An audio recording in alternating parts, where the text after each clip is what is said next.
What is going on, everybody? This is Oliver Twixt here, your nerd boy cutie, reporting for duty, here to do the Lord's work once again. And I am happy to announce I am finally on Cameo. Listen, y'all aggravated those people. They sent me the invite, and I have happily accepted. So you bitches can now book the nerd for some birthday shout-outs, words of encouragement, anniversary, Christmas, Halloween, Hanukkah, Easter, Chinese New Year, all the things. I cannot wait to greet you guys.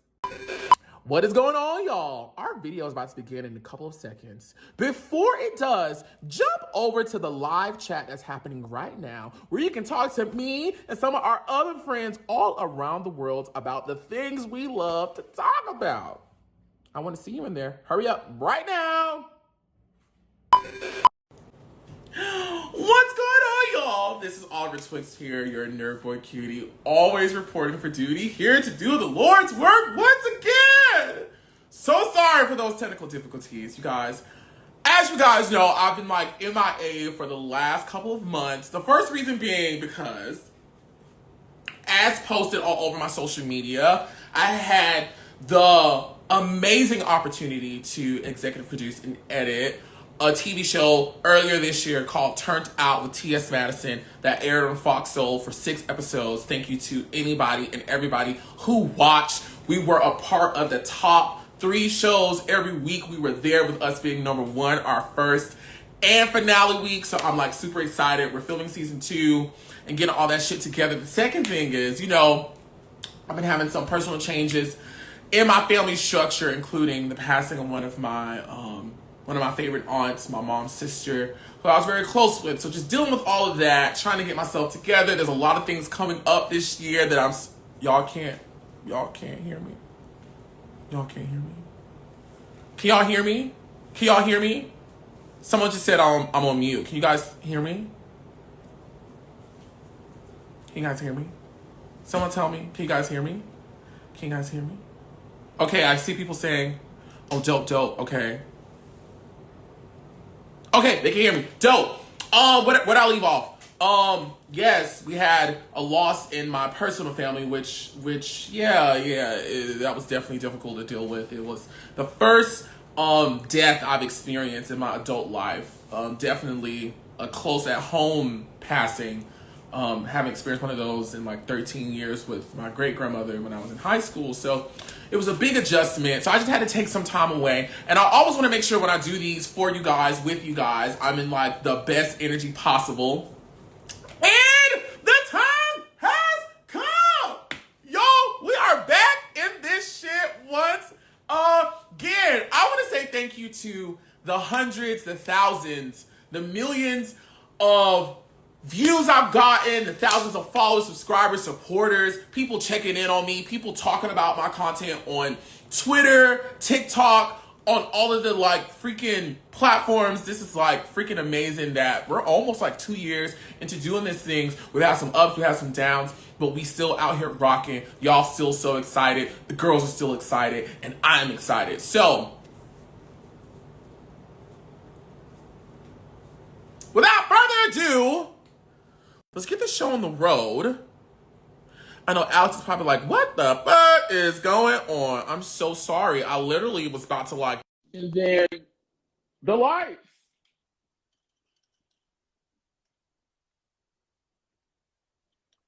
Do y'all like this? They made me this for my birthday. Isn't that so cool?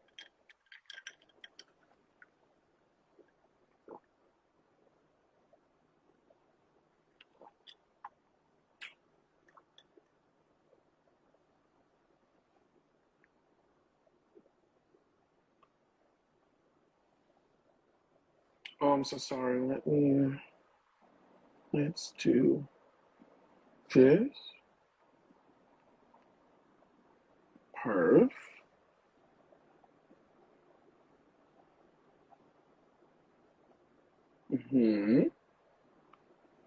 Hey guys.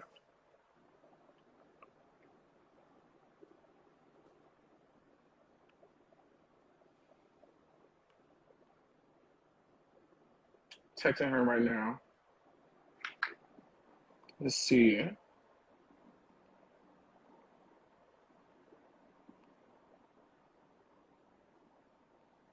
Yeah, sorry for the mix up on time. So you guys know I'm Eastern Standard Time, and she's currently in the Texas region. And so I thought she was like 2 hours behind, but when I messaged her this morning, she's like, "No, I'm 1 hour behind." So this is why we have these little pafus right now, guys. She joined.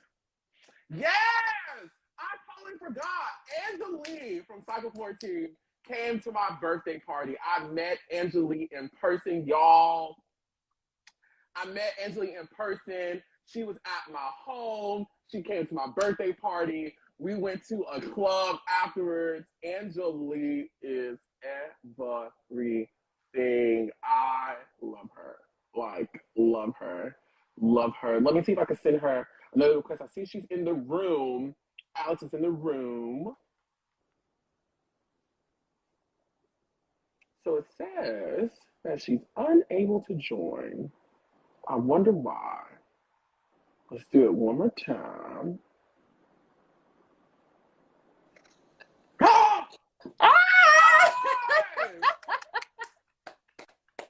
We did it! We did it! This is such a long time coming. It's such a long time coming. But listen, all amazing things are worth the wait. You know this, right? Oh, I know. I do know this. This is so, like, with my schedule and your schedule, this has been so funny trying to work out. Like, people don't even know.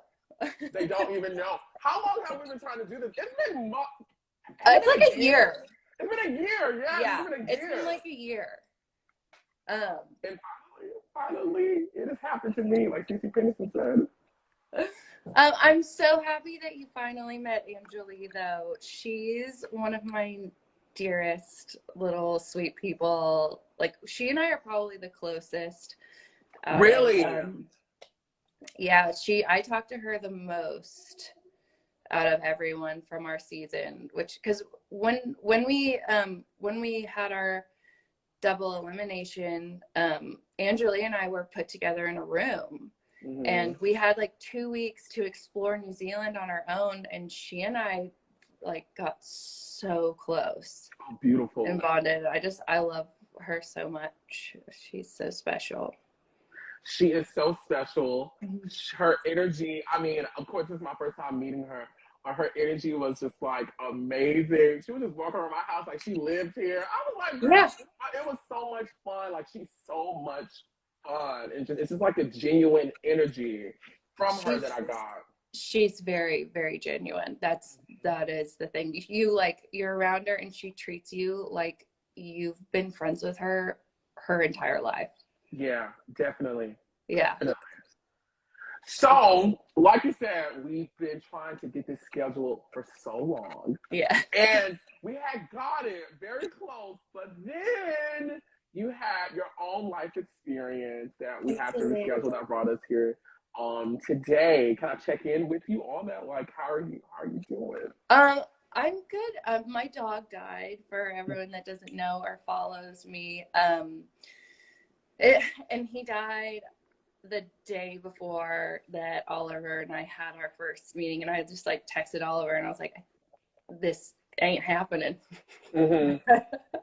I can't stop crying. It's okay. I'm figuring it out. I have a lot of animals. I collect a lot of animals. So yeah, just it's a part of it, you gotta love them hard and you miss them hard. So yeah, no, I'm sending positive energy and healing energy your way, because I am a dog lover and owner, and I don't know what I would do if I couldn't see my cookies. So even like this is my situation right now.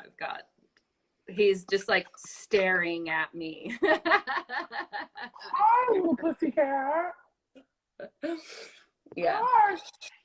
Okay, so Alex, can I call you Alex? Yeah, please. Gotcha. I'm just lazy. Just Alexandra, you know, whatever. But I got you. Alex, so we are talking about America's Next Top Model Cycle 14. How many years ago at this point is it? We're in 2022. We shot it in 2009. So that's like 13 years ago. Yes. How does it feel to be a part of something that people still talk about to this day? You do not understand the amount of inboxes, comments, DMs that I got saying, "Where is your chat with Alexandra? What is going on?" Thank you. Do people still want to see you guys and talk about it? How does it feel to still be relevant years later? It's crazy good. I mean, you know, it's crazy. The best word I could say is it's crazy because we knew going into it that we were being a part of something that was so much bigger than ourselves, but we didn't quite realize that, especially now with streaming services and people can rewatch it and be a part of it. It's crazy. And there's a part of me that kind of struggles with it because my 19 to 20-year-old self is on film forever. Yeah. And it's kind of like time capsuled and locked in. And so a lot of people, when they reach back out to me or they have questions for me, they don't approach me as an adult woman, really. They still like kind of expect me to be locked in as a 19-year-old, and that's really not fair. Because the show did a lot for me. I'm extremely grateful for the show. I've had an unbelievable career. I hit the ground running with Wilhelmina 13 years. I'm still with him today. I work non-stop, guys, non-stop. And that is part of the reason why Oliver and I had such a hard time getting things worked out. I was working, I'm traveling. I go to New York, I go to LA, I'm working overseas again now that the borders are open. I just got back from Germany. I'm so jet lagged. I'm so thankful for the career that it gave me because it opened doors for me that I never thought were possible. And I'm extremely grateful for the show in that way. It also locked a part of my life that is hard because I'm an extremely private person, and there were aspects of myself that I really wanted to keep private on the show because I felt like I thought it would be up to me to share what I wanted to share and what part of my life I thought I would get to make those decisions. And to a certain extent I did. And then I guess a lot of people remember one of the main points was that they were like, well, Tyra said, we don't know who you are. And it was a very strategic choice of mine to not make my personal life about the show. And that was a very long-winded answer for you. Listen, you come to the right place. I love long-winded answers because I just enjoy listening, hearing you guys like just talk about it. You said that the show helped you with your career, like starting you on your career. And I know, you have a phone just like me, and you see the things that go on in Top Model, in the press, in the news, where girls come out and talk about their experiences. What are some of your reactions, if you've seen any, when you see people talk about not so great about this show and not echo the same sentiments that you have? Well, I do know a lot of stuff that happened that was not nice, where girls' lives were completely taken advantage of. And I experienced it. I heard it firsthand. I kept up with our wranglers, who were like our nannies, our people who took care of us behind the scenes, and they were with us and we were crying. And So I know a lot of stuff that's happened, and it's not fair. And but I don't think that there's any one person on the show that there is to blame. I think there was a lot of things going on, and it was a very different time, if you remember, 2009, 2010, and we just didn't have a lot of say. I ended up having a great experience, but that wasn't true for everyone. I got my career out of it, which was ideally what I really wanted, and I think that part of that was because I stayed out of drama, and we had the most dramatic season, as you remember. So I'm trying to think if anyone that I remember voicing anything specific about the show where they felt really wronged. What were some moments that you felt wronged? I don't feel like those are my stories to tell. I hope Angelea writes a book one day. She is. She is. And that's her story to tell. Yes. I love and respect her, and I feel the same way about everyone else. My story is mine, and I knew what I was getting into to a certain extent, though. I think I understood that a little more. I didn't take some things quite as personally, but I do remember a very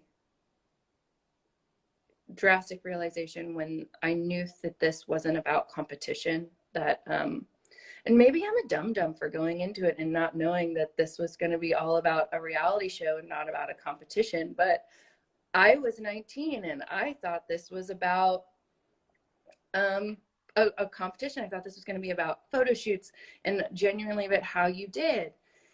And there's a really big moment for me, and it was when we did the hair shoot, if you remember that one. Wow, okay.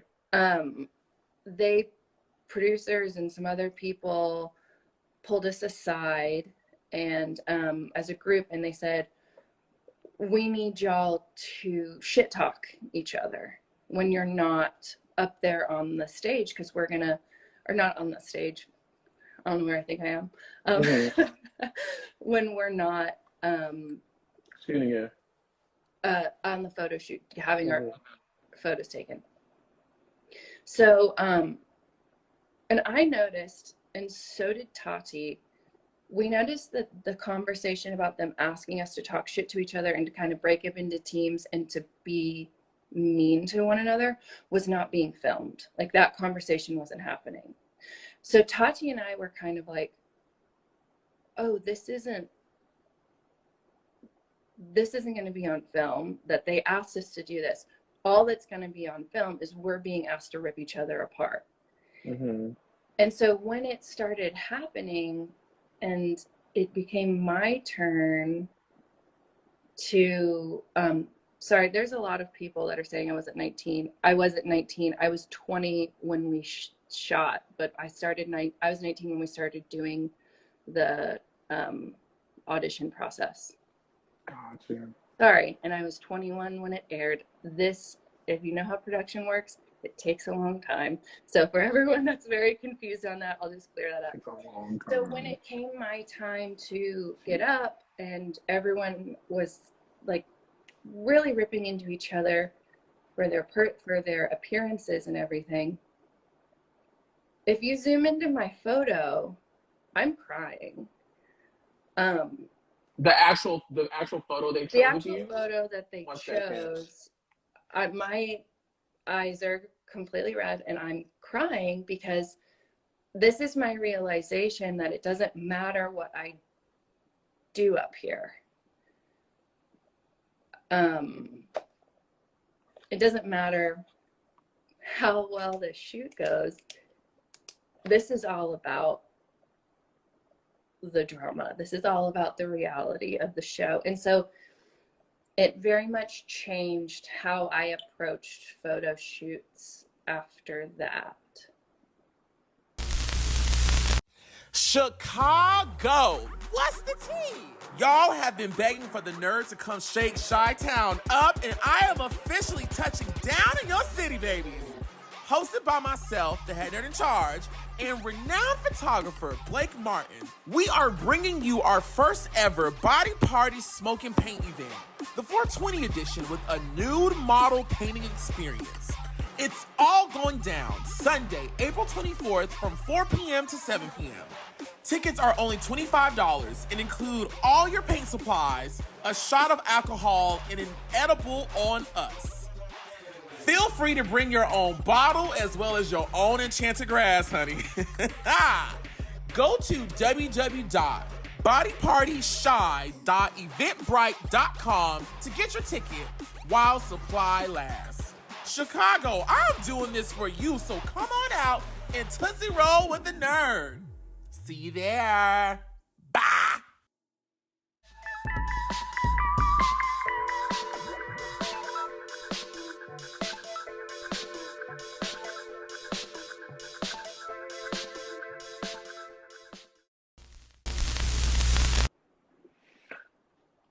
So I'm trying to find the photo so that the people here watching can have a reference, and that's why I'm looking down. So I remember that episode in real time, and even when I've gone and rewatched it, and I'm pretty sure, like myself, many of the fans were like confused, like, okay, where did this like cat calling thing happen? And so for me, I'm kind of familiar with like hair show culture, especially in Black culture.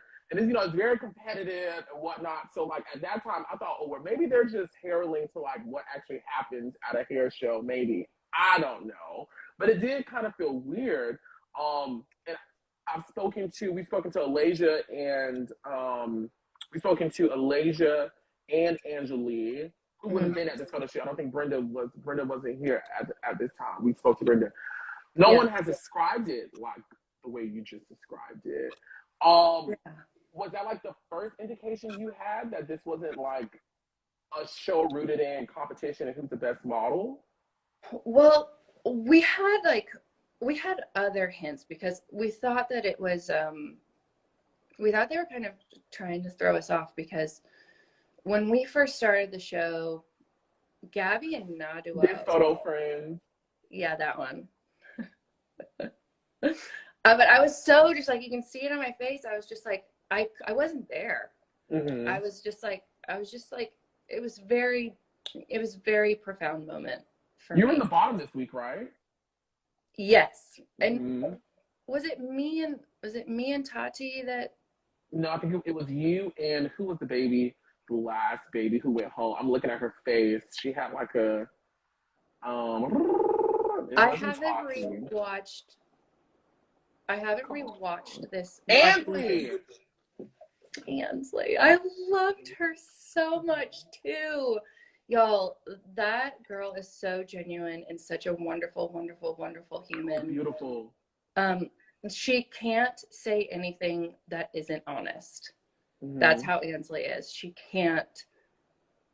She's very honest and just very quick, and she's great. Anyway, there were other moments that where like sorry, I got off track. Okay. When we started filming, Gabby and Naduah were extraordinary. Like, they were beautiful. They took these really great photos, and we were like, there's no way we're going to be able to top these girls. And I feel like them being eliminated so early was a way for production and everyone to keep us on our toes. And like, you don't actually know what's going on here. Mm-hmm. And then I started noticing things like, because Jay was on our sets every single day and kind of telling us what to do and kind of coaching us through it. And so when we were on photo shoots, our job was to watch the girl. We were assigned numbers, and we were supposed to watch each other go. And that's not the way that they presented it. What y'all saw on the show, what like the order that we went in was not the order that we actually shot in. Oh wow. So when we would go up and have our it was our time to go, we weren't really allowed to do what the other person did before us. We had to be very different. So sometimes if you're the last person, your mind is so screwed up because you're like, I just watched 13 other girls do this exact same shoot and I have to come up with something different and I have no modeling experience. And, you know, so it was just, Could be frightening. It was a little bit of a mind fuck. So it was just stuff like that. And I think after the hair shoot, I decided I wasn't going to listen to anyone else's direction but my own. And so that was why I think that was such a big change for me and going forward. Yeah, I mean, definitely. And I feel like you probably did the best thing that you could do was, I can't trust y'all's judgment. The only judgment I can trust is mine. So let me just go with this. Yeah. Yeah. Okay. Well, let's breathe. Everybody, let's breathe. Everybody, let's breathe. I know we kind of jumped nose deep into it already, which is so amazing. Thank you so much for being transparent and sharing these things with us. I want to take us back a little bit. Okay. Back a little bit. I want to know what made you audition for America's Next Top Model. My mom's best friend actually signed me up, and she lied to me about where we were going, and she had my pictures printed off from Instagram and had everything filled out for me, and basically threw me into the process because, like I was saying, I'm really private, and a reality show just didn't really appeal to me. I knew that I was going into my junior year, and I knew that I wanted something different. Okay.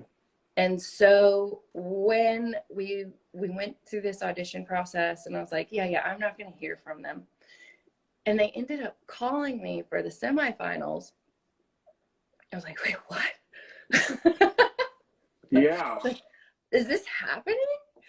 And I thought it was a prank call. I thought my friends had known that that I was auditioning. And so we almost hung up on them. And I was in my house. I had 3 other college roommates, and we were all on the phone, and we were like, this is a prank. Like, this is ridiculous. And they were very persistent and called back and asked me to come out. So I went out to LA, and so it began. Also, the auditioning process was extremely hilarious to me too. I was in the same group as Naduah, and we were hearing from a lot of the producers. They kept saying to us, they're like, what kind of character are you going to bring to the show? And so thus threw me into the whole tomboy thing, which we don't say tomboy anymore, do we? I don't think so. No, we don't. So I actually waited for my interview to go last because I wanted to see what everyone else kind of went with, and everyone kind of went in and they were leading with stories about their life, and you know, and there's all of these different people or characters that you could play on the show. It's like, and not, I don't say character because that makes it seem really disingenuous. It was basically just what makes you unique, that you can basically feed caffeine to and be that for us. Yeah. And as I was watching everyone, something that I've always felt it has been a big presence in my life is my juxtaposition of my masculine and my feminine side. Mm-hmm. And I didn't realize it at the time. I realize it now because I'm a self-expressed person and I've done a lot of self-journey work. That was kind of the start of who I was at my core, that I was able to present to the world. Oh, beautiful. And so I was watching all these girls go, and it became my turn, and I was like, no one has come out with that. They've not. And at the time, I'm going to say tomboy again, but there are better, more appropriate words now. So, and they loved it. They loved that I was really sporty and competitive, but also I loved fashion and high heels, and they really ran with it. And they over quoted me on the first 2 episodes, and I was like plugging my ears. I was like, please stop showing that clip of me saying it again. But that was what I felt comfortable sharing to the world, because there was a lot going on in my personal life that I didn't want the world to get a handle on, and I wanted it to be mine. And so that's kind of how casting went. I just like strategically placed myself as this competitive person who so like you do the semifinals, you get the call back. How was it actually getting there, being a part of the actual filming of the season, getting mic'd up, seeing the producers, seeing the other girls? Were there any like first day anxiety that you felt? Oh my gosh, of course. Are you kidding me? It was so overwhelming, and we were thrown into this warehouse of girls who were all extraordinary and had something to offer that was different and unique to themselves. And some girls were really young, and it was a shame. They really shouldn't have been there. I don't think it was fair. And and then you have these people around you. They're like, okay, ready, set, go. Show us how you are different from the person next to you. And you're like, it was such a mind fuck, and it was so bizarre. I'm trying to think. Well, I guess what kind of was a big turn for me, when it came down to the semifinals, it was just me and one other gorgeous, extraordinary plus-size Black girl, and I don't remember her name, and I don't remember because she was there so quickly, and I don't know how she wasn't working in the industry. If she is, maybe she's working somewhere else, but I didn't find her in New York. I wish I had. I feel like she should have probably been on the show over me. Oh, wow. But what happened, one of the first things we were thrown into was that to be a different supermodel kind of competition. And again, I was doing that same thing where I was kind of watching everyone, and I was like, how am I going to stand out here? How am I going to be different?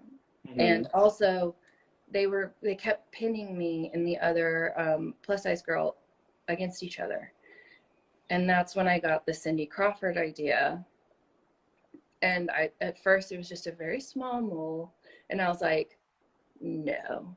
It's like, you have to stand out here or else you're going home. And so that's when I drew the big black planet on my face. And it worked. And production loved it. And they pulled me further, obviously, because they wanted someone who's going to think on their toes, who is going to force themselves to be seen. And that was kind of how I did that for myself. Yeah. So, and I didn't want to interrupt you, but people who are watching, they're saying that the name of that model, and I hope I'm pronouncing her name right, her name is Gianna. And it Yes. looks like she's on something called Glamazonia. I'm not sure what that is, but I've seen it like She twice. wrote Planet she Glamazonia. wrote these I don't know if it was like these comic book style stories about kind of like a bigger character of herself. Mm-hmm.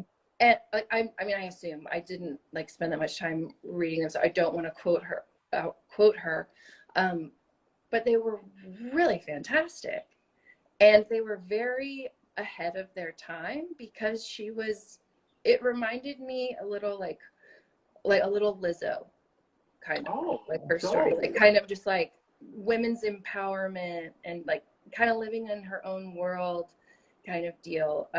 I thought she was extraordinary, and I hope I get to run into her at some other point in my life and have a genuine conversation, because we weren't able to do that in our situation. Yeah. Your Cycle 14 bestie, Angelea Preston, who's in the chat. What's the tea, Angelea? I was talking about you earlier. She said her name is Glamazon Tiomi. Tiomi. She's a sexpert now. I hope I'm saying that right. Shout out to her wherever she is. Yeah, wherever you are. So we're going to do the kids' favorite part of the top model chats, which is ANTM roll call. I'm going to name everyone who was a part of your cycle, Okay. from the cast members to the on talent judges, and the other people like Mr. and Miss J. You're going to tell them the first thing that comes to your brain, whether it's good, bad, ugly, or indifferent, but the first thing that comes to your brain. Don't worry, nobody's watching us. It's just you and I and like 112 other people. Okay. Okay. Are you ready? Yes. Here we go. The first girl, who was the first girl out, who I think we all thought was going to make it further, Gabrielle. Do I only get one word? Oh no, you can say whatever you want to say. It's just the first thing that comes to your brain. Okay. Real. Okay. Okay. It's real. I kind of mentioned her before. I thought she would have gone further. I thought she had very unique style, and I think am I wrong? Isn't she on another reality show now? I think she does do something. Yeah. Good for her. I'm glad she's still in the realm of this world. It's fun. Mm-hmm. You spoke about the first photo shoot, but to officially talk about it, how was it posing nude in the very first official photo shoot of the competition, where you had to go and grab one item to kind of hide yourself? How was that? You had this beautiful hair. Yeah, I did. That was so fun. I loved it. And I think I still love I love posing nude. If it's done correctly and right, I think I think it's all about your intentions. And for me, especially being a curvier girl, and I have been my entire life, I've had this insane respect for curvier women. And shooting nude has always kind of felt a little bit like a privilege to me, because I've loved the female form and body, and I think it's extremely beautiful to have that representation of women kind of everywhere in all forms. And I actually had a really hard time with the shape of my breasts when I was in high school. I didn't love the way that they looked, and it took me being with other girls and models who were comfortable with themselves, who had different shapely boobs like me, and I was so, it took that for me to accept myself. And so I knew the power of posing nude it's bigger than we think that it is. And it's a very sad that we have so much slut shaming going on. I was slut shamed. I'm still slut shamed today because I choose to express myself how I want. And it's not fair. And it is about inclusion and women being nude and making that choice for themselves and saying, this is for myself. It's not for me, for you. This is for me and not for you. Mm-hmm. Even though I make it public, it's still a choice and it's still mine. And Exactly. it's beautiful. And we still very much have this insane belief where we make excuses for boys longer than we should, where it's like, oh, I'm taking a nude photo and I'm still responsible for how you perceive it, and how if you are aroused, that's my issue. No, Mm-hmm. that is not my problem. This, like, it was incredible to be able to pose nude on national television because I was so comfortable doing it. Mm-hmm. And I think a lot of people knew that. And it wasn't in a sexual way. It was in a female form expression. And I thought it was so fun. Mm-hmm. Yes. In layman's terms, guys, she don't give a fuck. Do you feel like, with there being, because I believe there's like 13 of you girls, right, on your cycle, and all you guys were like naked on set with a bunch of people around, did they like insulate you guys properly and like facilitate that process? They did. They were actually really incredible. I can't say enough about how respectful everyone was on set to not only us being nude, but kind of our feelings. And like what we were asked to do by producers and stuff was different. That was very different. But I'm talking about crew members. I'm talking very specifically about crew. I'm talking about everyone that was ushering and making the show go on. No, the guy, if there was a guy on set, he very politely would turn around when we stepped on set or when we disrobed. And I never felt uncomfortable in that way.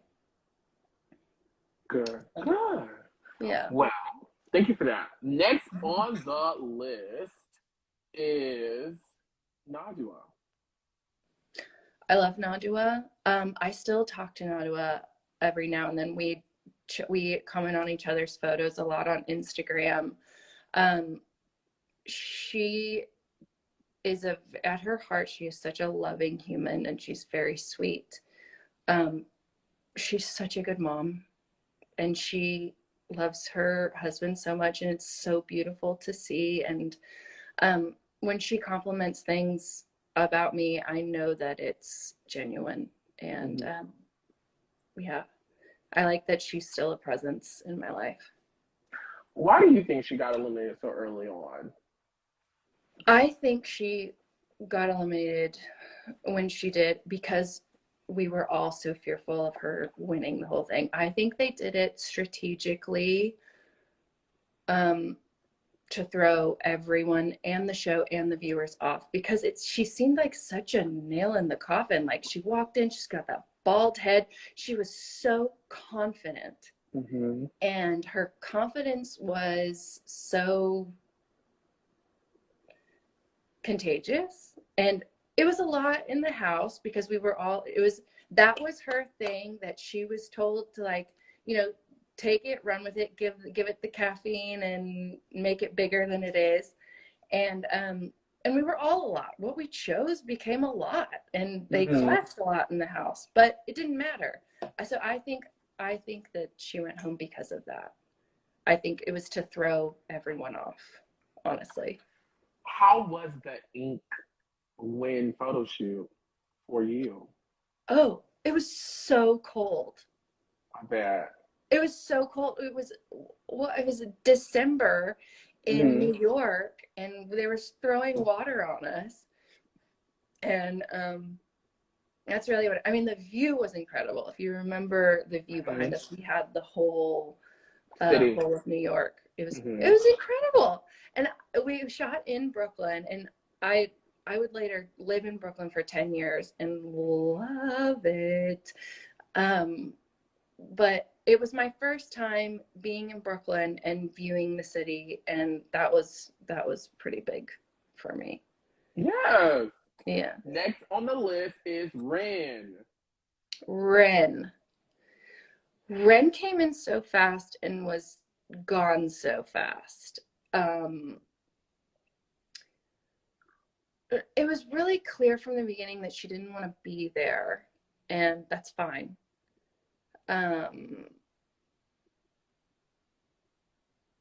Yeah, I don't remember much about her other than that. She just really did not want to be there, which is fine. What's your understanding of why she was included at the point that she was? Because like casting had already happened, and then Tyra got all you guys together and was like, hey, I'm adding one more girl to the fold. Do you know why that happened? I think it was just to bring in someone that had a totally and completely different look than everyone else that was on. She did. I mean, looking back, she was stunning. Stunning.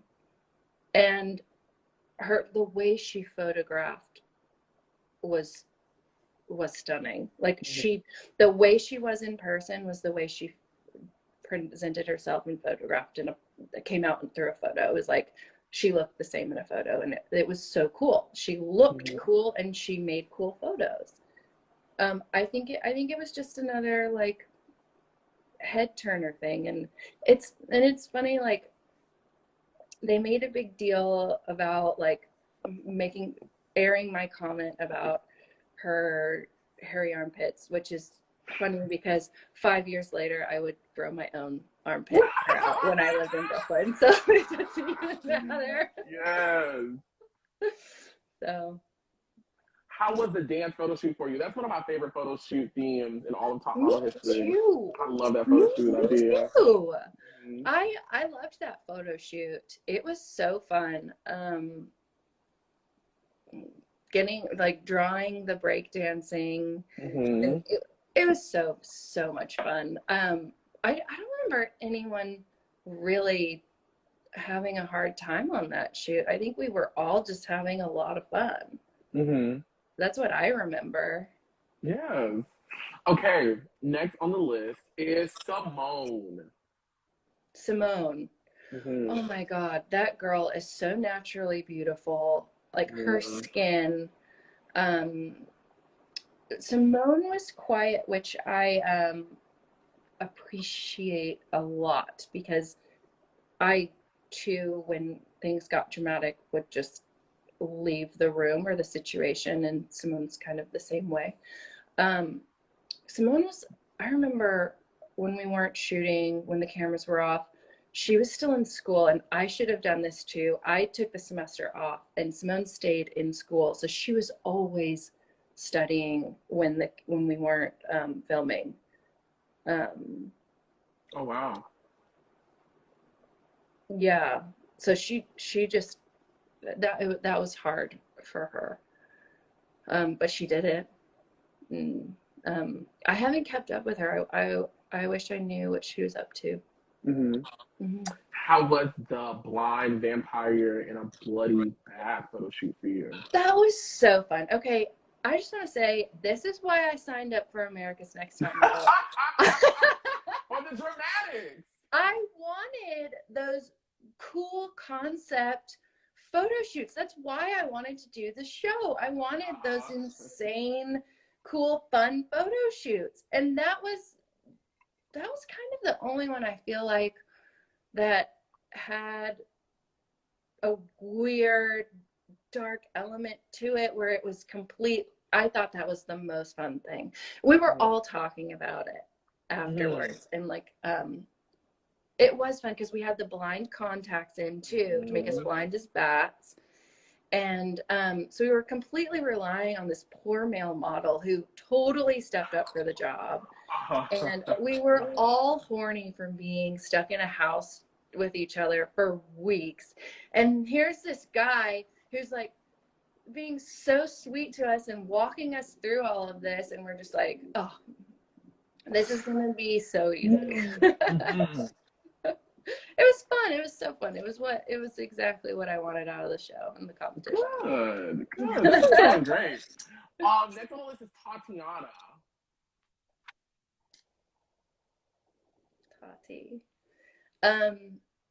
Tati was my closest friend on the show.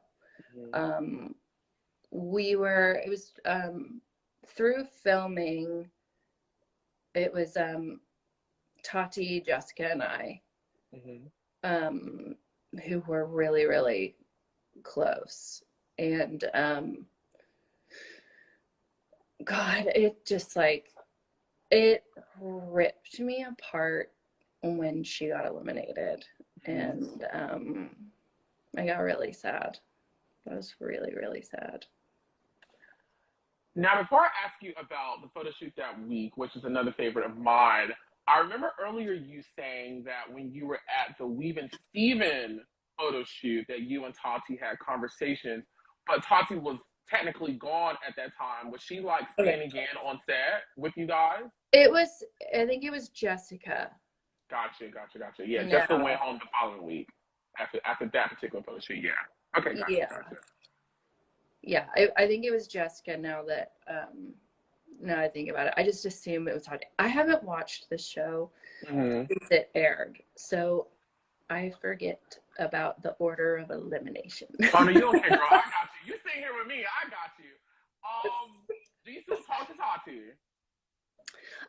We talked a lot when the show concluded. I haven't spoken to her in a while now, but Tati's one of those people where if I were to call her up today, we would be talking as if we had never missed a day of talking. She's one of those people that you don't have to talk to her all the time, and she's still the exact same. You get what you see is what you get, and you get the same person every single time.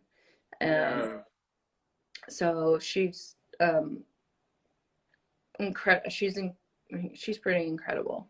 I wish she would have had an insanely blossoming career, because to me she had Adriana Lima written all over her, and but I think the show kind of showed her that it wasn't really what she wanted.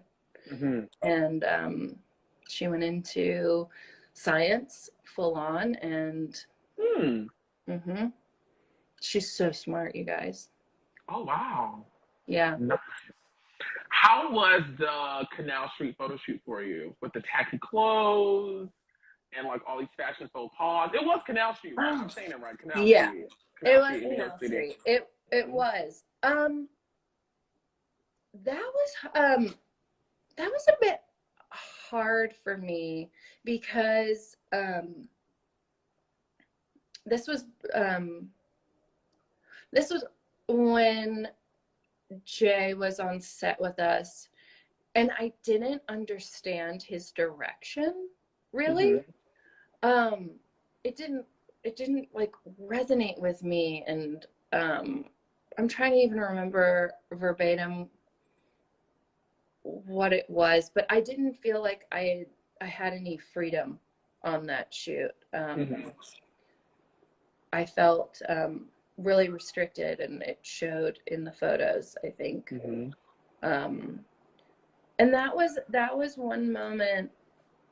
They chose the one photo where I was inside profile again, and I had already had the note that I always showed my profile. I remember having a mental note in my head of, don't go into profile. And when they pulled that photo up, I remember seeing it, and I was like, I did that one time. And this is what made me mad, because yes, get him. I remember getting feedback from the photographer for doing other things and being in other, sorry, my cat's going nuts. Oh, you're totally fine. Low. I remember feeling like I had taken stronger photos because of the feedback that I was getting from the photographer, and they chose one photo where it doesn't even look like I was posing. Yeah. And that's when I was tipped off, like, officially, that it doesn't matter what I do up here. The photo that they're going to choose is a part of production roundtable, being like, this is what's going to pin this girl ahead of another, or etc. and beyond. And so that was already my thinking going in, and then we go into the hair shoot next, and then it's just like all becomes so obvious. So here's what I want to know before we keep going down before we keep going talking about the girls. I want to know from you, of course, at this time, there's really like not a clear front runner at this point. Like, you had Alasia, who kind of had like 2 weeks back to back where she kind of like pulled herself out, but then she kind of dipped again a little bit. And then you have contestants like you and Angelea and Jessica and Krista. Not even I won't even put Krista in this conversation just yet, because Krista really didn't show up as a contestant until the hair shoot is when Krista started knocking everybody out. Do you think, from what you can remember, who did you think was like in the lead to win? Or it was like, Raina. Raina, okay. Yes. Well, Raina was like, they had it, they gave her like a slow start, but her pictures were so strong because of her freaking beautiful face. Mm-hmm. Mm-hmm. Like, her face was undeniable. But Jessica was also really strong because Jessica knew how to move her body really well. So she was really coming through in that way. But I think for me, we were all pretty intimidated by Raina in the beginning. Gotcha. Okay. Yeah. Raina. We got some questions about Raina. But before we get to that, the next on our list is Brenda, who I had the pleasure of speaking to. Oh, really? She was dope. I haven't spoken to her since the show. Mm-hmm. I think she's in Texas. Raina? Brenda. Okay, I thought you said Raina. I'm so sorry. Oh no, Brenda. Brenda. Oh, okay. Yeah, Brenda was next. Brenda was so kind. During the show, I think a lot has happened for Brenda as far as her confidence is concerned. On the show, she had a really hard time finding that confidence, and it didn't happen until they cut her hair. Mm-hmm. And that was so mean, I thought, the way that they did it. Because she was so kind, and her look, oh my God. She still has a gorgeous, she looks exactly the same. I can't believe that, but she looks exactly the same. She's so stunning. But all of you Cycle 14 girls must be drinking Marie Lavelle's potion, because all y'all look the same to me. All you guys look like the exact photo same. Maybe that's true. Maybe. Because all you guys don't look, y'all look the exact same. Like, I was looking at Angelea like, girl, you're not aging. Oh no, Angelea looks younger than. Yeah. That girl's aging backwards. Yeah. I mean, you too. Like, look at you. You're like stunning. Oh, thank you. That's so kind. Thanks. I want to know, because Brenda got a hard rap on the show. Like, she got it hard, and we talked about it. What was what was your experience like filming with her versus the version of her you saw presented to us in the final edit? I'm trying to think of how she was edited. What's going on, y'all? Hope y'all are enjoying, but we gotta interrupt this right fast for a word from our sponsors.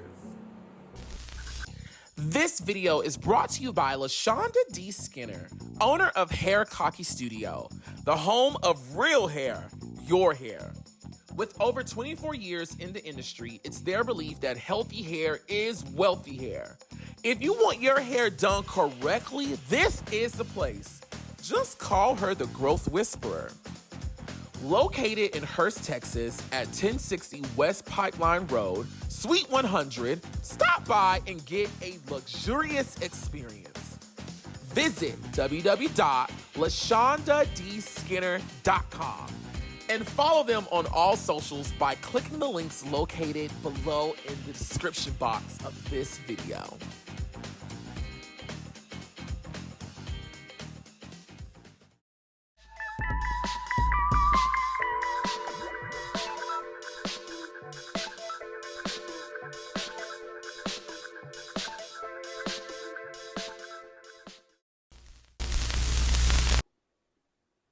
I know, buddy. I'm trying to remind me how she was kind of edited because I remember we were all in a group and they asked us to comment on everyone's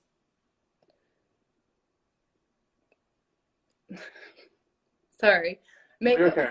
Makeup Mhm. is the word. And mine didn't land well. I said that the haircut looked like Miranda from Sex and the City, who also was a sex symbol at the time, and it was perceived very, very wrong from how I intended it.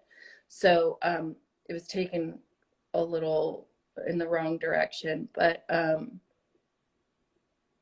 trying to remember how she was. No, so I got you. So. So, like,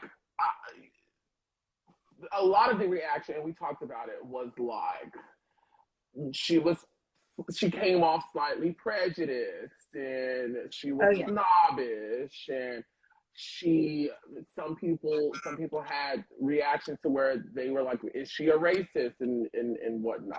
So like she really didn't get like the best. The way she was presented didn't garner the best reaction from the people. Yeah, I think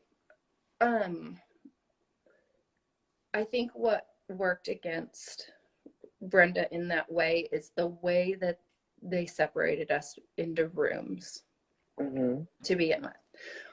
It was Jessica, Raina, Brenda, Naduah, and I forget who else. Maybe Simone was in there. And then the other room was it was me, Tati, Krista, Alasia, Angelea, and maybe that was it. I think it kind of created this separation because I bonded really hard with those girls, and then there was and then there was their room. So I just feel like maybe that had something to do with it. I don't feel like I can really comment on that because I think that the undertone of kind of racist people living up to their stereotypes maybe is a much broader topic that is above me. Gotcha. You're good at that, Alex. I just want to let you know you're really good. I love it. She went home on the CoverGirl photo shoot, Subway photo shoot. How was that for you? I didn't like, I felt like it was kind of cliche for me, the blonde white girl, to get the Upper East Sider. I was so bored with it, and I was just like, when I got it, I wasn't excited about it, and it showed. Mm-hmm. That's flat out that what I can say. I wasn't excited about it, and it showed. If you can't remember, was there another character given to another girl that you would have rather had? Well, I feel inclined to say, like, oh God, now I don't remember. Was there even a Brooklyn? I just wanted something a little more edgier and fun. A little more edgy. Maybe they gave me that in with the breakdancing thing, and so that was my that was already my deal. My out of something being so opposite. Not that white girls can't break dance, come on, but they can. We can. I can.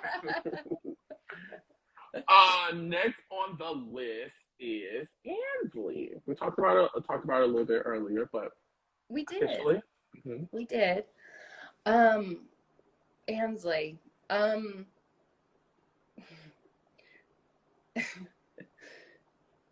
She and I actually wrote letters.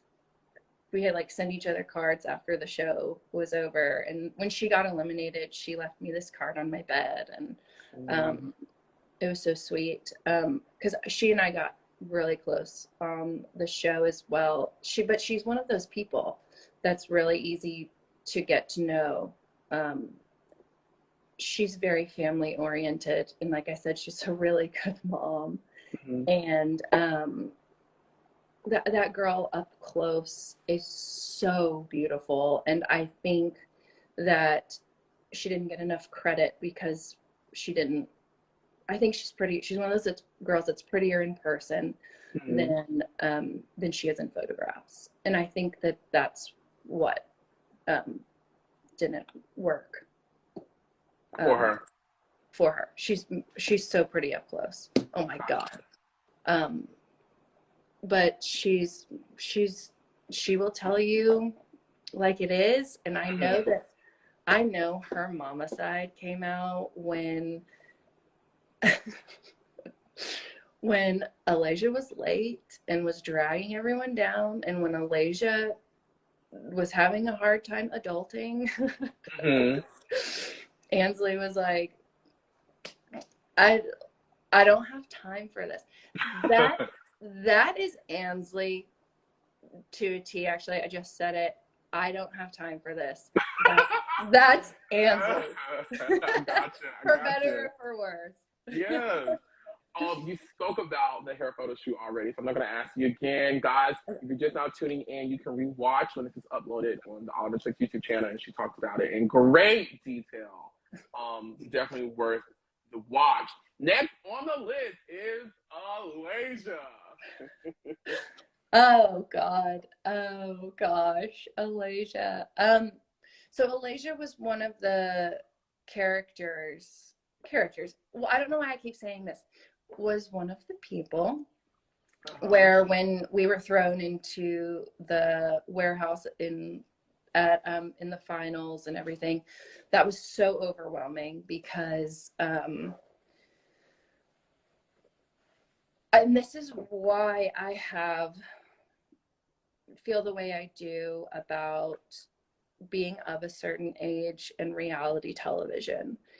And it's because I think they never should have done what they did with Alasia. And it was, she was 17 when she went through auditions, and she was 18 on the show.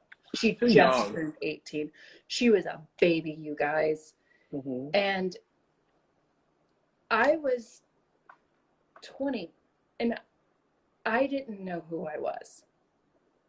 And Alasia just had an idea of who she was and who she wanted to be, and we were all in that same boat. But I can't imagine being 17, 18, still in high school, and being asked to present myself and my essence and what I want the world to judge, because that's essentially what you're doing. You sign up for this show and you're like, here are all of these things about me that I am allowing you to judge about me, and having a different expectation than what we all got. I can't imagine that for her, and it wasn't fair, and it shouldn't have happened. I think Alasia, I wish they would have asked her or plugged her into another season where she had a little more years under her belt to grow, to just get out of high school, because Alasia's stunning, and she has a very unique look, and she probably could have gone very, very, very far if she had the chance to not have her naivety get into her way. And that wasn't her fault. That was production's fault. Yeah. No, I definitely agree. And as someone who's participated in reality TV, I do think 18 is too young. I do, like, it's more so for, like, you're 25 and up. Like, you have a better grasp on who you are. You got some idea of boundaries. 18 is slightly young, and considering where Alasia, her background, taking her from that probably straight into top model probably was not a good call. No, and this is where we kind of hinted on, where I said there's an undertone of stereotypism that is elevated on reality shows. Oh, yeah. And I think that Alasia was taken advantage of in that way. I agree. Yeah. How was the photo shoot with I believe they were sheep, right, in New Zealand? Sorry, what? The photo shoot that you guys had in New Zealand with the sheep in the pastures. Oh, you guys God, that was big black dresses. That was so much fun. It's funny. I grew up on a cattle ranch and in Texas, and so I've grown up with animals my entire life. So it was very comfortable for me. And and this was when you'll notice I don't take direction. I have stopped taking direction from everyone. I stopped listening to everybody because it came right after the hair shoot when I had my moment of realization. I didn't listen to anything anybody said. I did what I wanted to do. And that's when the show changed for me personally, competition wise. I started doing what I wanted, and it worked to my benefit, and I should have been doing that from the beginning, but I had no modeling experience, and of course you want to be competitive, and I thought I was doing the right thing by listening to everyone, but it's not, because it's not about the competition, it's about TV, other things. Yeah, TV and ratings, keeping these lights on, and the contracts getting renewed. Excuse me. Next on the list is Jessica. Jessica and I had so much fun during filming. And I wish they would have shown more of that. Jessica and I had chubby bunny contests with marshmallows, and we were laughing. She's one of the funniest people naturally I've ever been around, because she doesn't care. And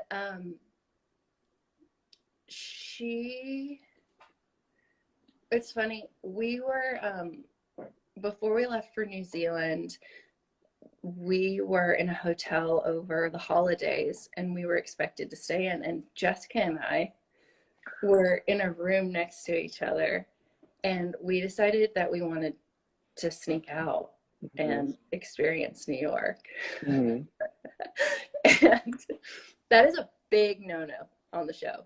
So we snuck out of our hotel after we knew that everyone was asleep, and we got out the front door, and someone caught you. When was this and they were again? like, we're not going to say anything to production because you could get sent home. But we were like, Jessica and I were ready to go clubbing. And at what point of the competition was this again? It was before we left for New Zealand. So, and we were in our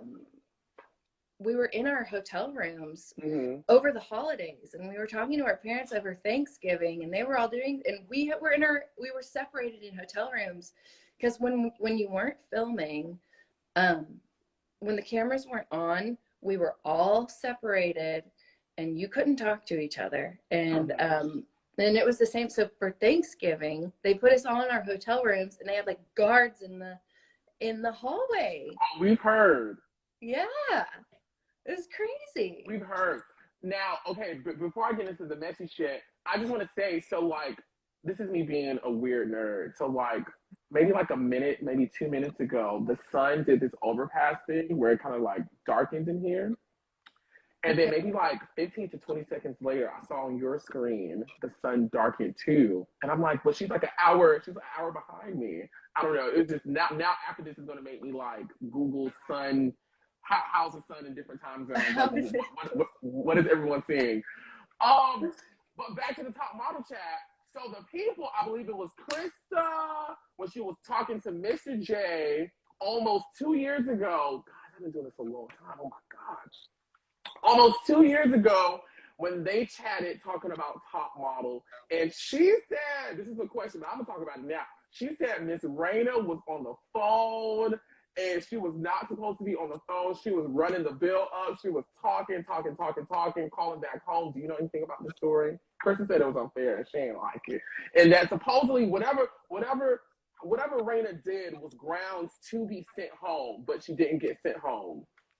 Yeah, I do remember a bit about this because Raina was on the phone a lot, and we were only allotted a certain amount of time to call our families and do video stuff that was going on.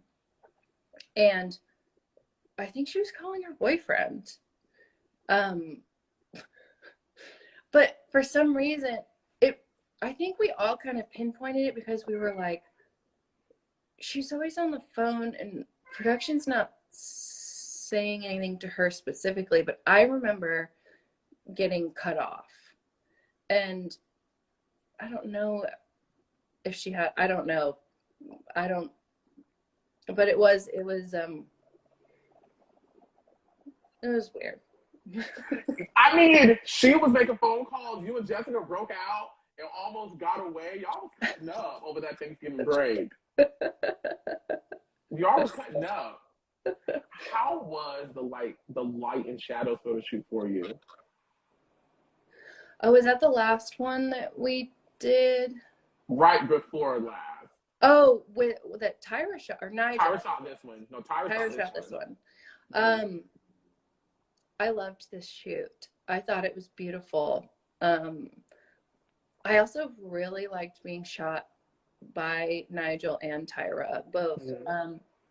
Because I remember their notes, and this is what made me feel really good as a model, because they were both very complimentary about how I moved and how I worked, and they both shared about how much they enjoyed shooting me, and I was like, yes. And Nigel even said something about me being so different in front of the camera, and I was so different from what he was expecting, because all he had seen were photos that a production team had decided to show him, and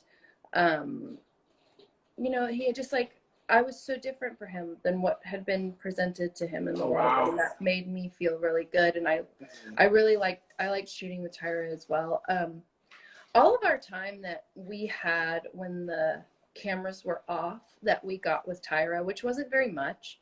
I really liked her. I liked, she was very professional and very different when the cameras were rolling. Mm-hmm. But she has to be. That's how she got to where she is. But I really, I liked who she was when it was just us that got to experience her. And that photo shoot was one. We got like very direct one-on-one time with her that we otherwise wouldn't have gotten. Nice. Well, next on the list is Angelea. Is she on here? I don't know. Let's see. What is she doing? Let's see. Angela, we finna talk bad about you, child. David Never. St. John is watching. You remember David St. John?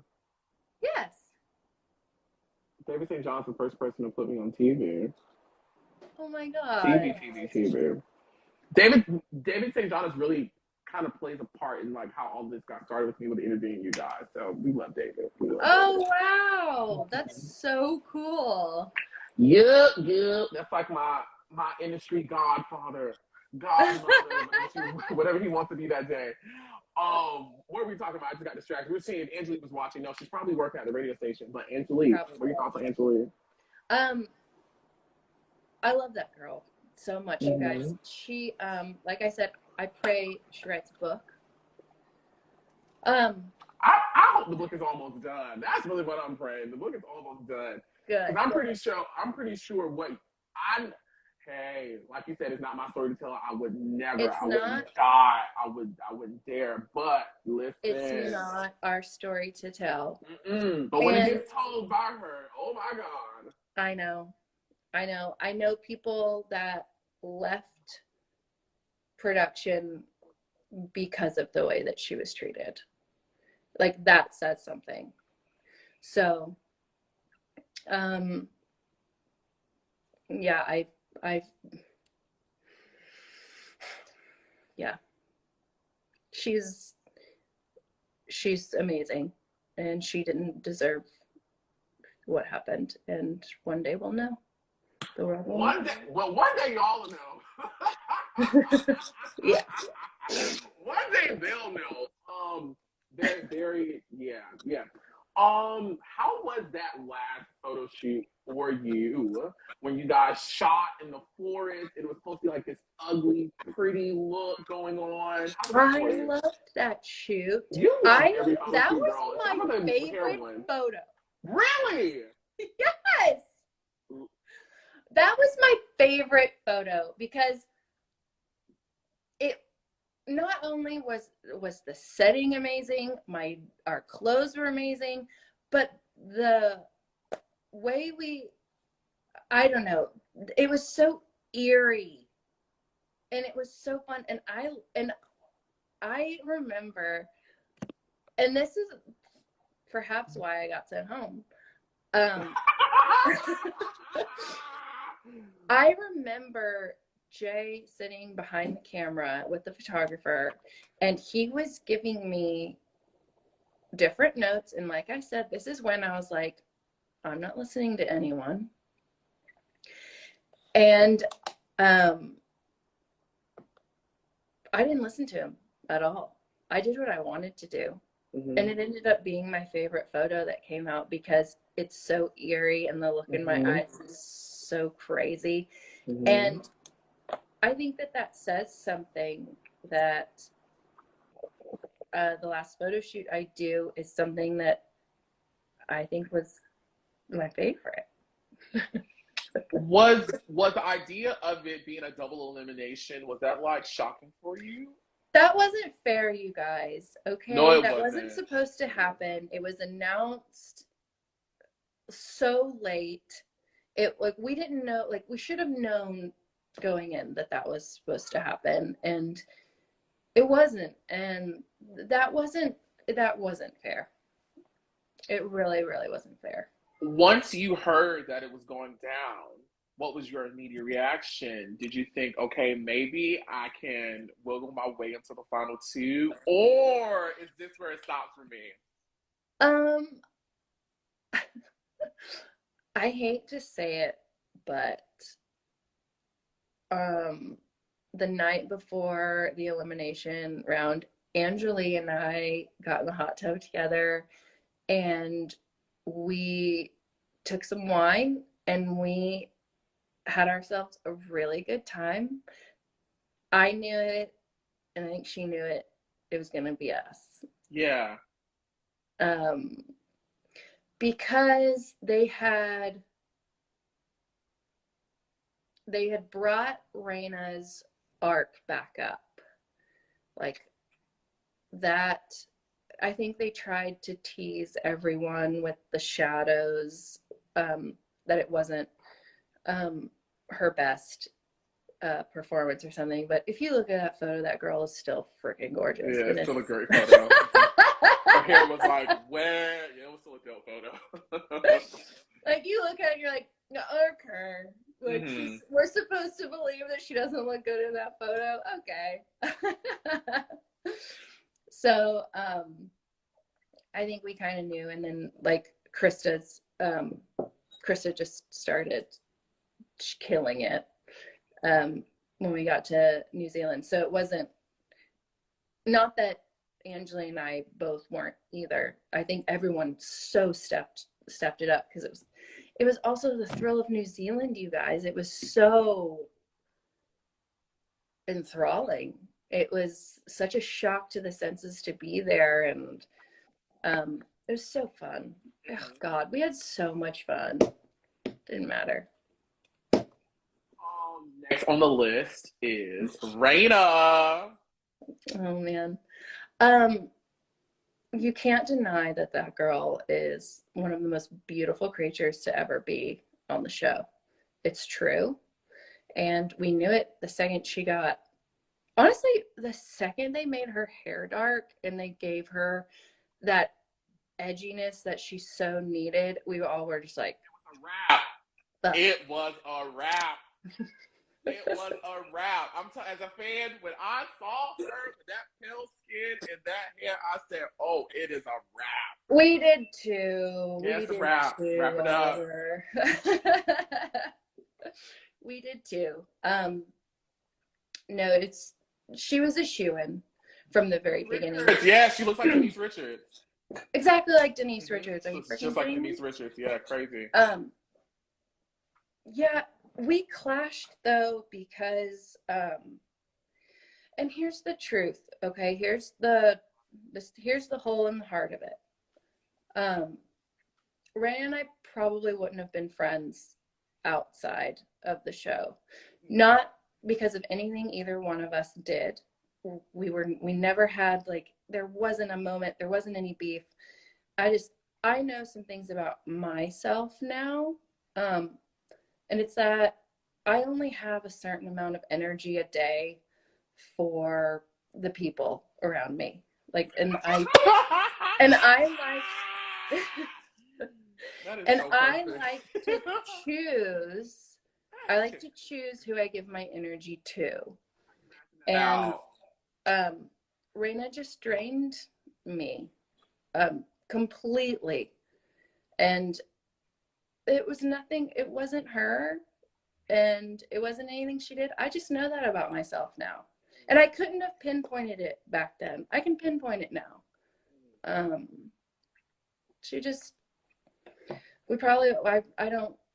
We wouldn't have been friends even today. We would have, still acquaintances, cordial, sweet to each other, but she just simply took it out of me on the show, and that's fine. That's fine. Oh my Lanta! I know. Next on the list is the winner of Cycle 14, Krista White. Krista. Krista was our comedy relief on the show. She was so funny. She's still so funny. I don't think she projects that on her social media or anything. I don't think that you would exactly know that she's such a funny funnity, such a funny person. But she was really funny on the show. And the girl looks like Grace Jones. Are you kidding me? So here's what I want to know, and it just came up in my brain. What's your opinion, right? Yeah. These are just opinions out here. Do you believe that Krista had like a slow to, average start, and with the hair photo shoot, something awakened in her to where she began to perform better? Or was it that Krista was always doing a great job, and it's just her, maybe those like types of photos she took in the second half weren't being selected in the first half because of maybe a storyline push, or they wanted to push another narrative or another girl? What's your view? Because it just looked like Krista woke up and was like, okay, I'm gonna start whooping these bitches' asses. But was she always whipping ass? No, I think that actually was true, that her storyline was a little more real. I remember her voicing her struggle in the beginning. But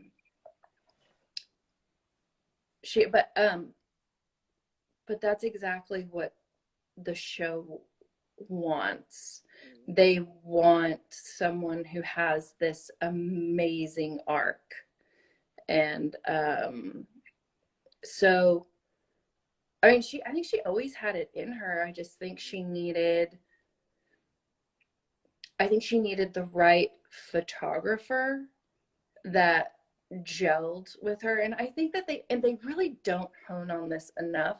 Your connection with your photographer, and I know this now being in the industry as long as I have, your connection with your photographer is so damn important to what you produce.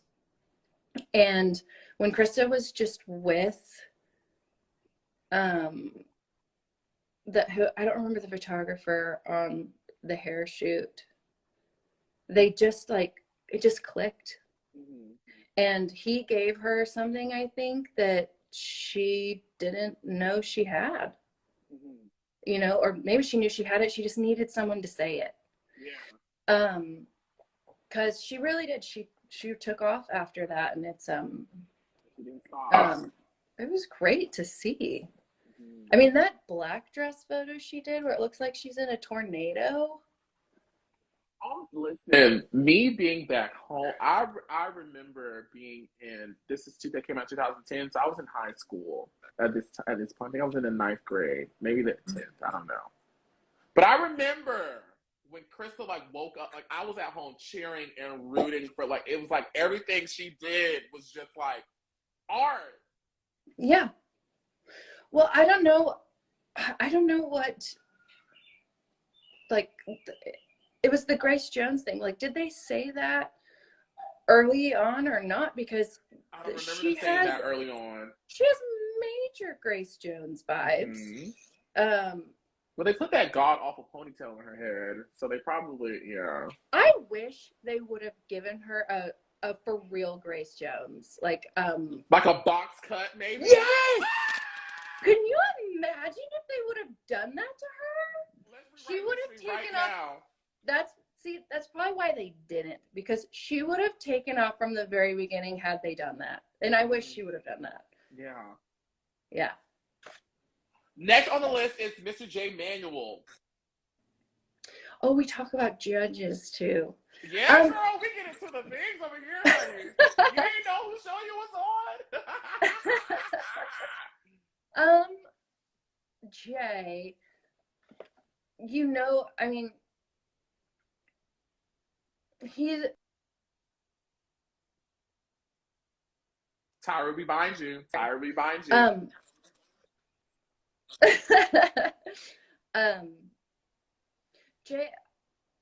Jay's very professional. And it was hard to get to know Jay on a level that was beyond his professionalism. But he's very professional and is where he is today for a reason.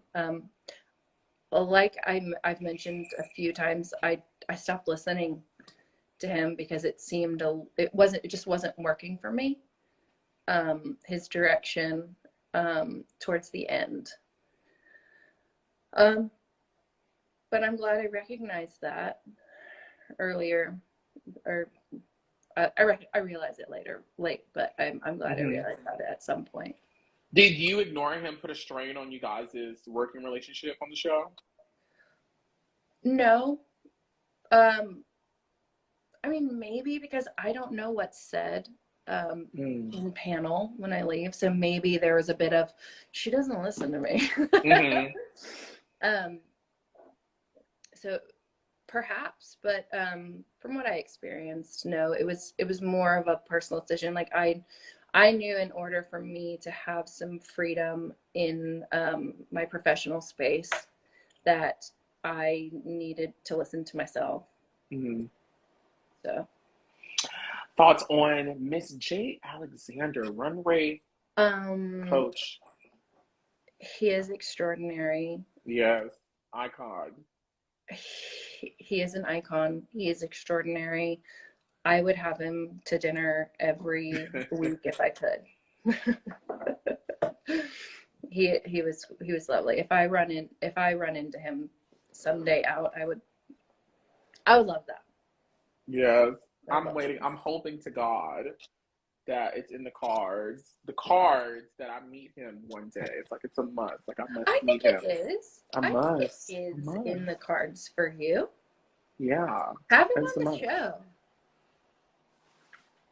Next on the list is rest in peace to the icon that lived, Andre Leon Talley. Andre was so great to me. So great. He really didn't have bad things to say about people. And I mean, just being in his presence every day, he radiated knowledge, and you knew you were in the presence of an icon every single time. He was just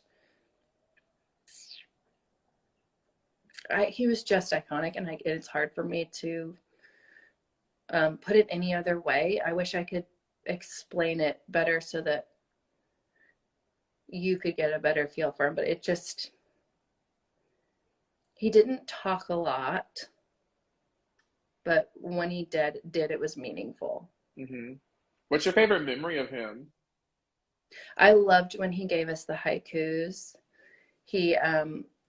We got to sit for quite a while with him in our living room in New Zealand, and he explained each haiku and why he gave us the ones that he did, and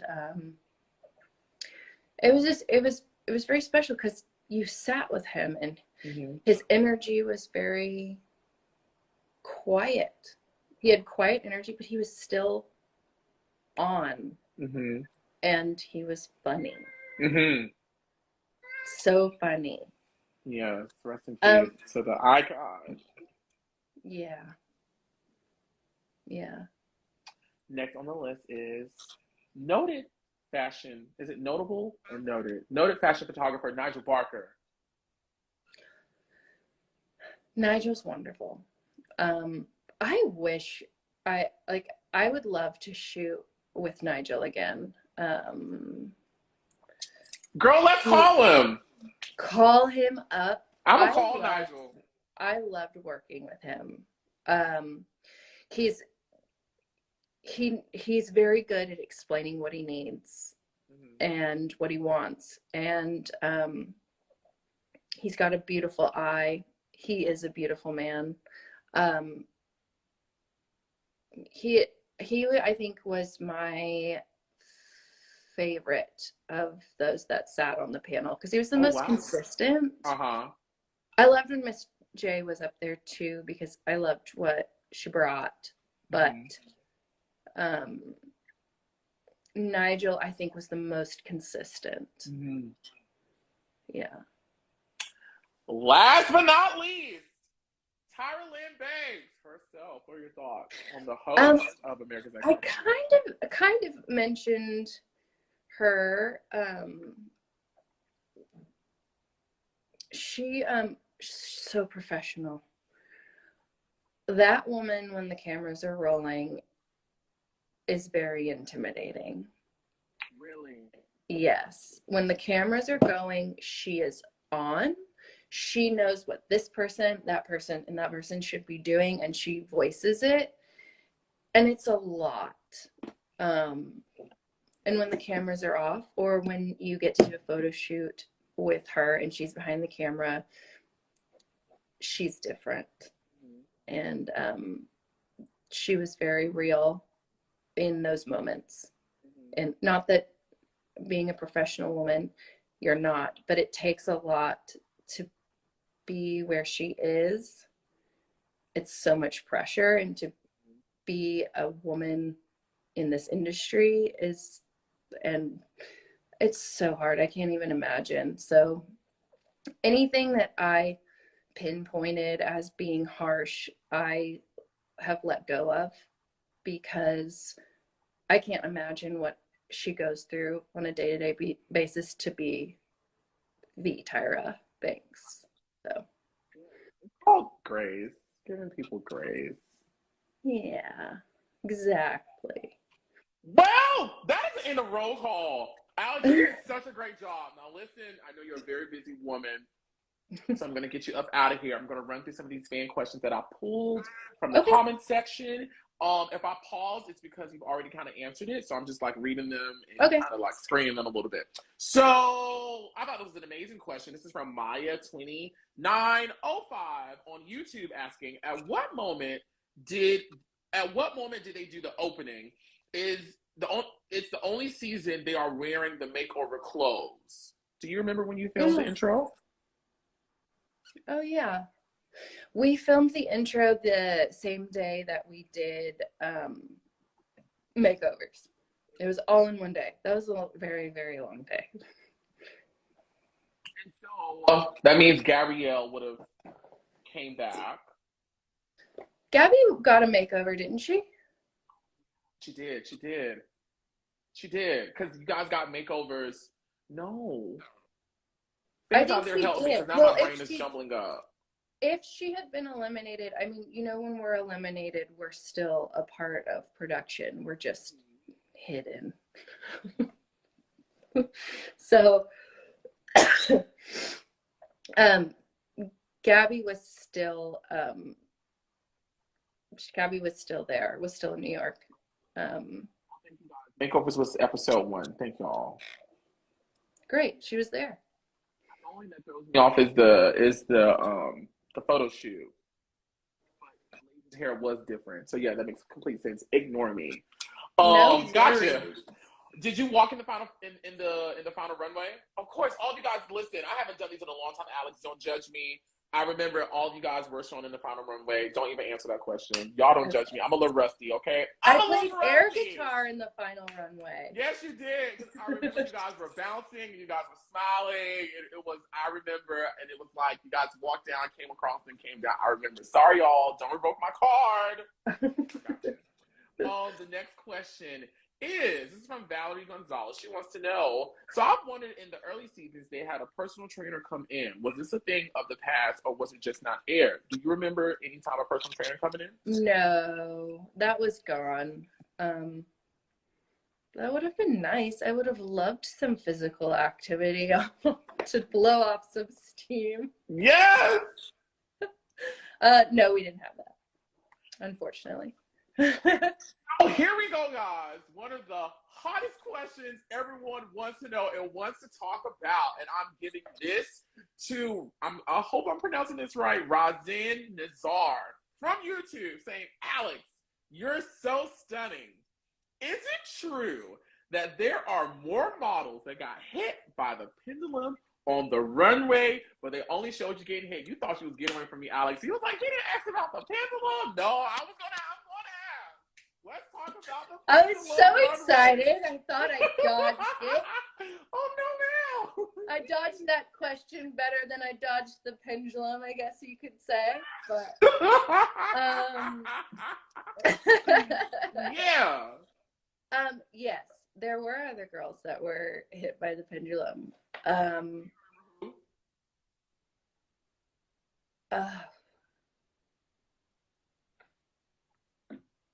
No, that it was very.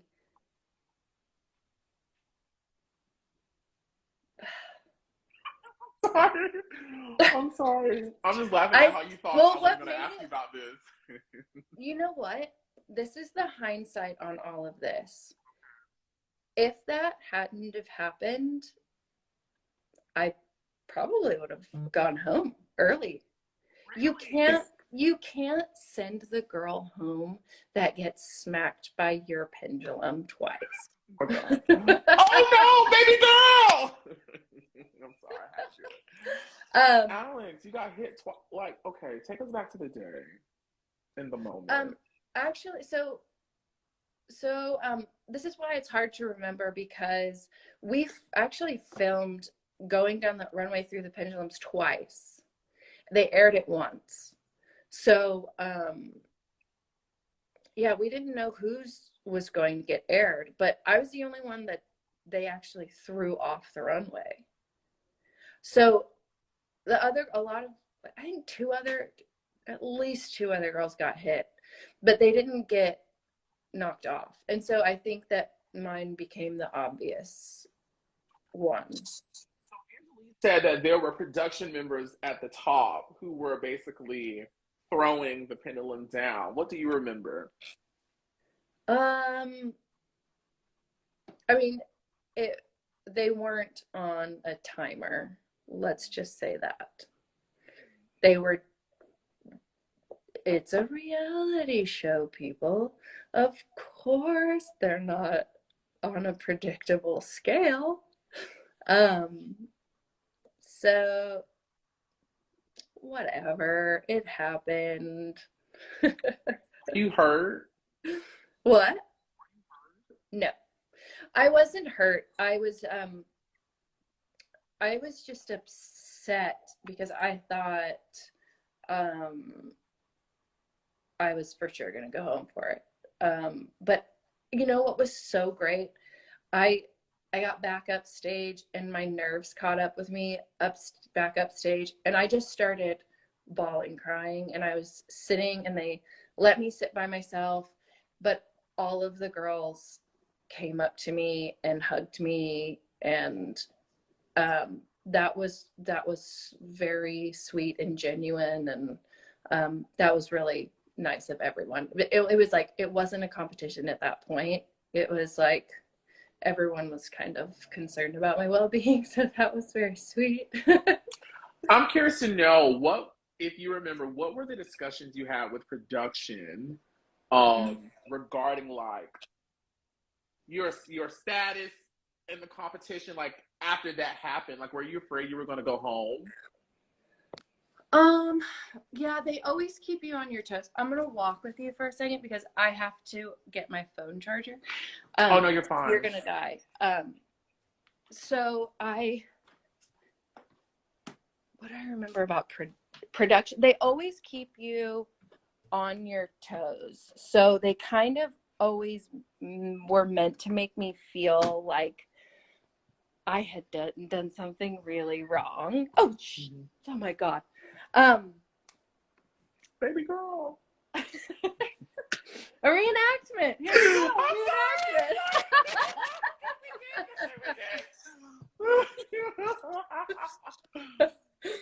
go. Yeah, we were, and so what would happen in these production meetings is they would go through everything that happened for you and other people that day.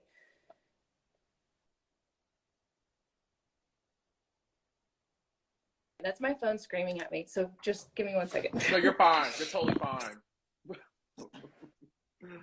We were going along on Moonlight Day. You can hear the whistle sing. Are you back? I am. Okay. But I wanted to stay away so I could keep hearing you sing. Oh, you're so sweet. I appreciate that. So when we would go through production interviews, they would sometimes last. They were an all-day thing. We had days set aside just for production meetings, and so we'd be sitting there and they would rehash everything, every single conversation that we had, and they would ask, and you had to repeat the questions back as if they were your own thoughts. Mm-hmm. It was awful. That's why so much is able to be misconstrued on these shows. Mm-hmm. And this is, if you're not already 18 or out of high school, this is why it is so screwed up. Anyway, going back. So, no. Yeah, I was in a constant state of worry about being eliminated. Let's just say that. I was in a constant state. We all were. So. Yeah. Okay. Well, guys. Is that what you asked me? What's that? No, like. Was that the question? Yeah, no, yeah, you answered it. Okay. You answered it. Next question, and guys, if you guys are watching right now, and there's a question that I haven't asked, and we have time, get a badge, and I will read your question out loud. So as I'm getting through these last couple of questions, get a badge, and I'll ask it before we close out. All right, we asked about the pendulum, which is still iconic to this day. It's brought up so many times as like one of the things that Top Model did that terrorized the girls and was not right at all. Do people still mention this to you as you work nowadays? No, a lot of people don't know that I was on the show that I work with now, because it was so long ago, and it's not something I necessarily bring up immediately. Mm-hmm. Like if someone asks me how I got my start, I will gladly tell them, but it's not something I lead with. Smart. Also, I have a really hard time with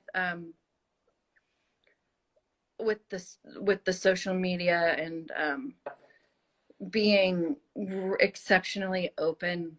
I can be like in these situations, but I'm not great. Like I post like once or twice a month, and I've noticed that has hurt me.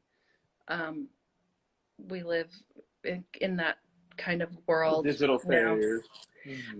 Because Sports Illustrated Swim has always been at the top of my list of something that I've wanted to do, and they won't even consider me because I don't have a big enough social media presence. Oh wow. So I got off topic somehow. Can you help me with what did you you're fine. No, you're fine. You're totally fine. I believe the question was, Alex, I actually don't even remember. I'm sorry. Great. That great. Makes Yeah, amazing. So much better. I'm so sorry. I actually don't remember. Let me ask you this. Jason from YouTube is asking, Alex, please tell us why, if you remember, you were laughing at the final 8 panel when Andre said to Angelea about her lifestyle because it looked like you were friends with her. Do you remember this? Probably don't remember this. I didn't remember this. Do you remember that? About her lifestyle? Mm-hmm. You can say no, Oliver. I don't remember. This is what I'm going to tell you to pay attention to when you're watching stuff, people. Was my laugh isolated in a single camera? Because then it could have been put from something else. Mm-hmm. Or was my laugh in the moment, same shot? Same shot. Because Gotcha. I don't remember. We were eliminations took all day, though. It was a full day thing. Sometimes they would be like over 4 hours long, so there was a lot of things talked about, and we laughed a lot, and, but they could use, because we spent so much time in filming, they could use reactions from other things. Right. So that's really hard for me to say, especially since it doesn't pinpoint out in my brain. How was Ghosties for you? Not great. I didn't know. I mean, I wish they would have let us. They didn't let us change clothes after we had our flight to New Zealand, which was like 13 hours. They just sent us straight into Ghosties from that, and that was strategic, obviously. But so like what we flew in was what we went to Ghosties in, and if you've ever casted me before, you know that I look very different in a casting, and yeah, it wasn't. I don't remember it wasn't a good experience. Can you still hear me? Yeah. Okay, perfect. One of my AirPods died. I don't know if you can hear me. Yeah. And my third to last question. The hottest question we got. I'm pretty sure you know what I'm going to ask you. Everyone wants to know what happened after you got eliminated and you filmed your first exit interview that our good godfather, David St. John, said, "No, ma'am, you must refilm this. I cannot let you leave without refilming this." The people said that you went off. I did. What happened? I was thinking about that because I knew I was going to be asked about it. And I don't know how much I'm allowed to say outside of my contract, because we are under contract forever. Well, listen. But Go ahead. I've done like how many girls have I done? Like 120? Yeah. Ain't nobody got sued yet. None of them have gotten in trouble yet. Okay. I mean, I guess I've really hinted at it. I went off about how people's first photos are not their first photo, their best photos. And oh God, what else did I do? I let them have everything that I was thinking and that I found out about the show. I very evilly called them out on this not being about the competition, and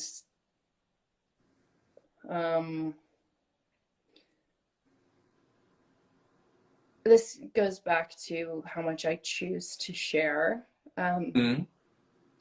because one of the things that was said when I was eliminated was, we don't know who you are. And I was very thankful that the producers didn't share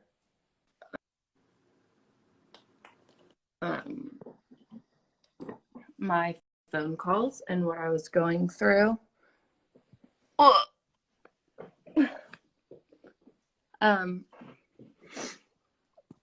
My roommate in college was, we found out that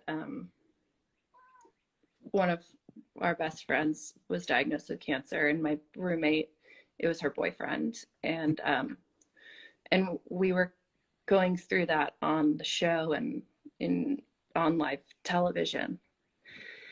And I asked them not to air that part of my life. I wanted stuff like that to be kept secret.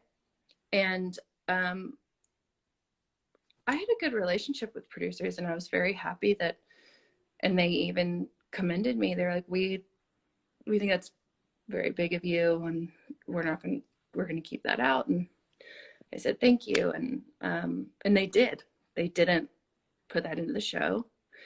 But they also wanted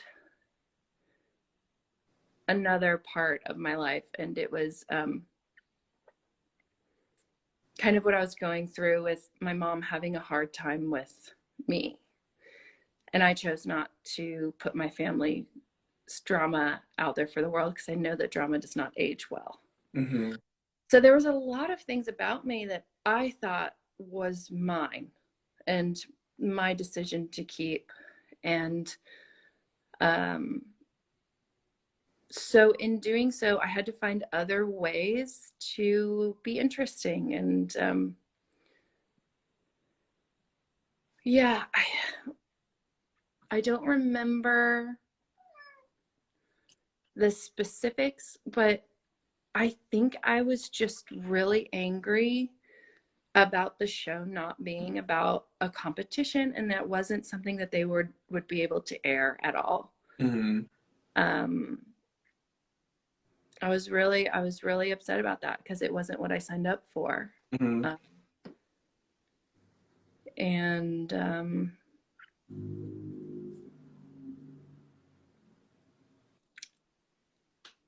God, I don't even, I know that doesn't, that's probably not the answer that everyone really, really wants, because I'm not getting into specifics. But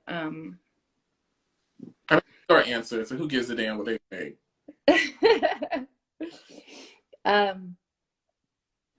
In a way, it was probably more beneficial to me to be able to film something that's made me come off a little more humbling and happy, because I did have, what the show gave me was my career. Mm-hmm.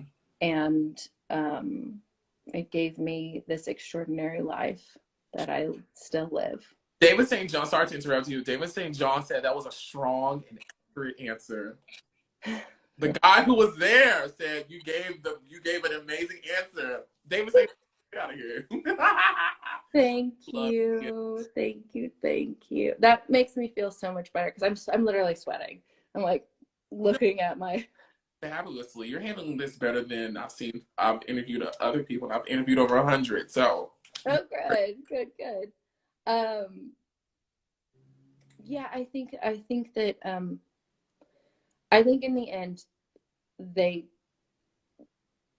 allowing me to retape was smart for both of us, because there are there's hordes of people who want to believe that this show is a certain way and thing, and it's why they tune in. And it wasn't for me to say that Santa Claus isn't real, in a way. Also, I don't know what they would have been able to edit out and put in. And the retape was good, because here I am. David said, I wanted you to come off like a good sport about it all. Yes. Yeah, that is true. Thank you for saying that, because that was something I valued. Mm-hmm. And it meant a lot to me for people to have grace. And I knew my mom and my grandmother and everyone was going to be watching, and they gave me that opportunity back to be graceful and not be this tyrant that was really upset by the things that I had found out. Mm-hmm. But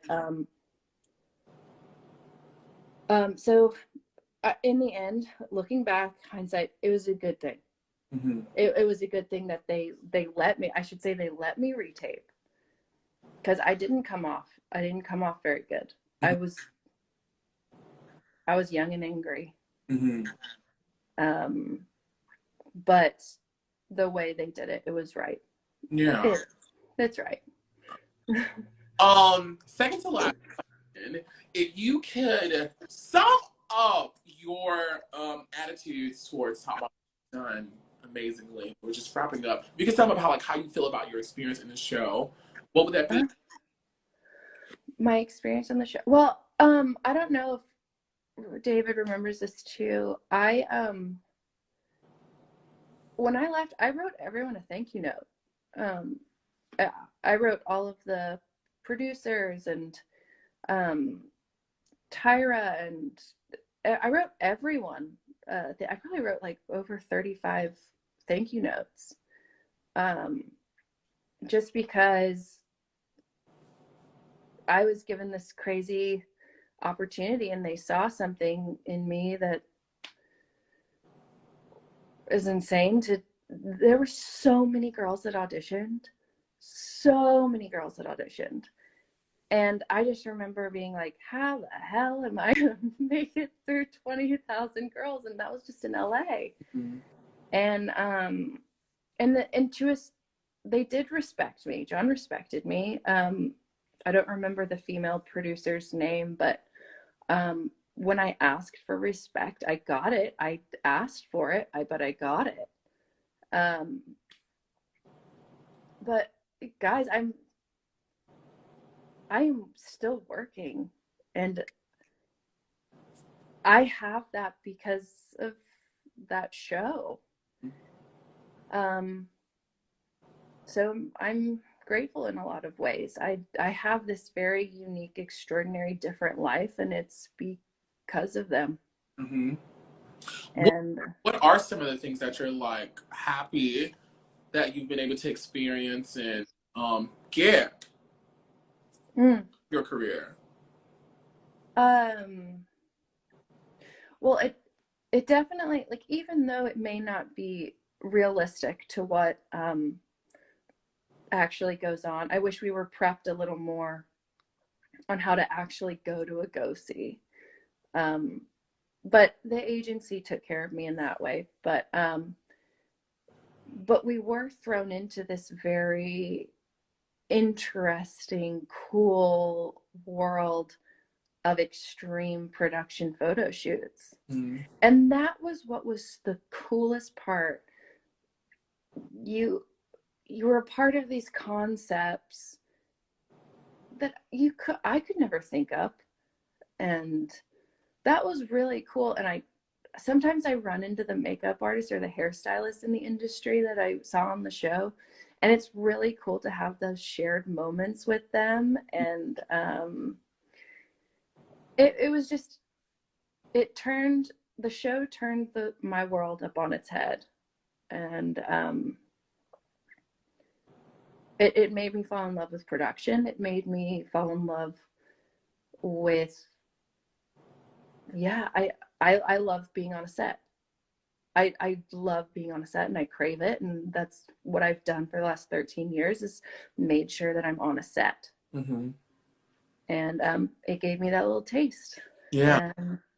And it sparked all of that. So it was. Yes. I'm going to last two comments from David. I'm going to ask you my last question that I ask everybody. David said, yes, we loved you. So kind and gracious throughout the whole experience, which is why redoing the final interview was so important. And he closed out by saying, thanks for talking about what an amazing experience it was for you. That's not something most of the girls don't seem to recall. Which David watches, of course David watches the season. He calls me and he's like, they don't talk about none of the good things. They don't talk but I'm happy that he watched this in real time and enjoyed your discourse about your time on the show. Any reaction to what David said? Yeah, Because I've had that experience as well. Sometimes talking with people that were on it, and they, it's easier to badmouth. Mm-hmm. I think what's hard is it's easier to remember the things that were hard. We don't always remember the things that were easy. Mm-hmm. And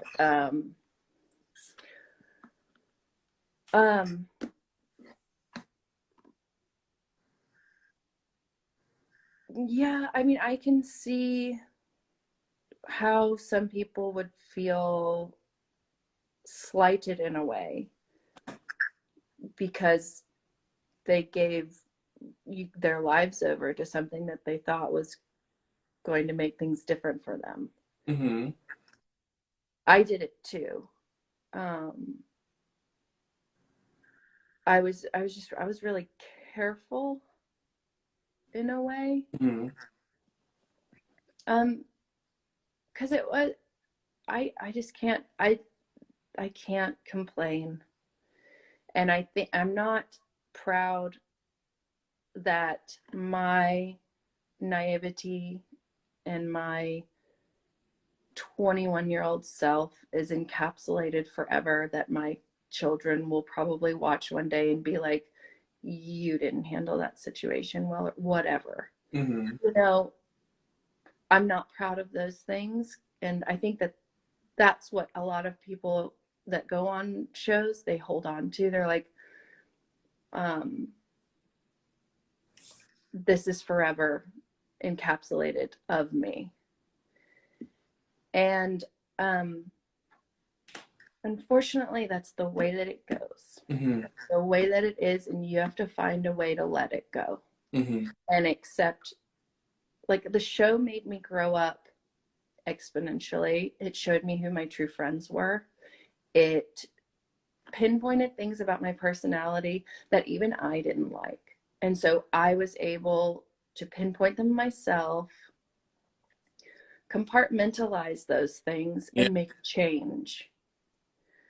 So I think I am a more self-aware person now because of the show, because I was shown at such an early age where my personality was going and how I was perceived by the world.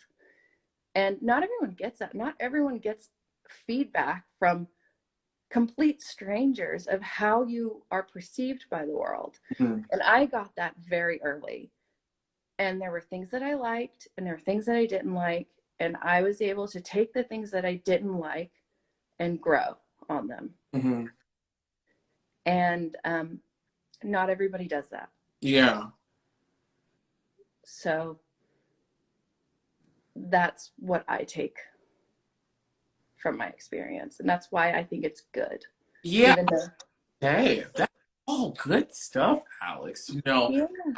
I sound like an old biddy, but I've been blessed to talk to over 100 of you guys. And while I try my best to allow everyone to voice their own opinion the way that they choose. You know, I'm just here to facilitate the conversation. A part of me is like, okay, so like all this happened, but what good can we get from this? Or how can we salvage this or use Right. our benefit? How can we grow from this? What can we learn? What can we change? What can we do different forward? So I think it's amazing that you've adopted this mindset, and the way you look, the energy that you radiate, and your career is a testament to all of those changes that you've made. That self-reflection that you've done, and that's good shit, girl. Mm-hmm. My last question that I ask everybody is, what's being called to your no, I'm just playing. If you were standing before Tyra Banks right now, what would you say to her?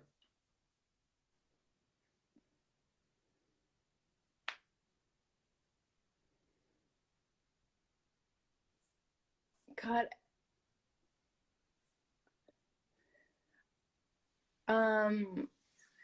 My first reaction just like isn't to say anything at all. Not in a negative or a bad way. but in a positive way. Mm-hmm. I think I would give her a hug. Mm-hmm. Because I'm kind of still confident that I'll probably cross paths with her at some point again in my life, and I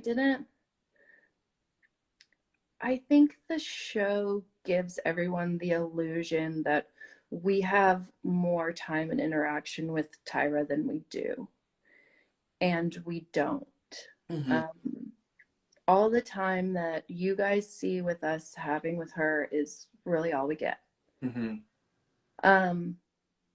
And so we get this very professional side to her, and sometimes we get this real person. So I think my reaction would be not to say anything at all and just be. Perfect. I think that's perfect. I've replayed this joke in my head. I'm like, because I feel like I am going to meet her one day. And I was like, ooh, would she get my joke, or would she tell them to get this crazy boy away from me? But I always said I wanted to tell Tyra, I have 2 photos in my hand, and guess what? Not one is yours. Just like, funny, but she better just be like, to see how she would react, maybe. Yeah. Oh my God. I mean, those lines, how perfectly written are those? That just like sticks a dagger into the little contestants' hearts, but it's also like really brilliant for someone to say as a judge. Listen, Alex, is there anything else that you want to tell the people or point them in the direction to click? Anything you got going on you want us to know or patronize, support? Oh gosh. I probably should have thought about this a little bit. Maybe just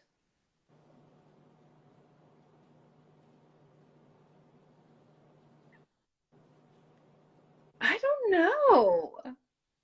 Can I like text it to you or something if I think about it? I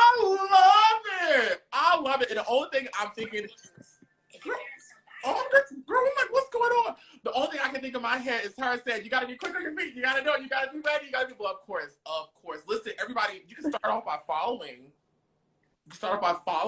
our beautiful Alex, right? Oh, that would be super helpful. So we can get that Sports Illustrated cover. Yeah, it's really disheartening. What should have happened too is when I was on the show, it was right before Instagram became a thing.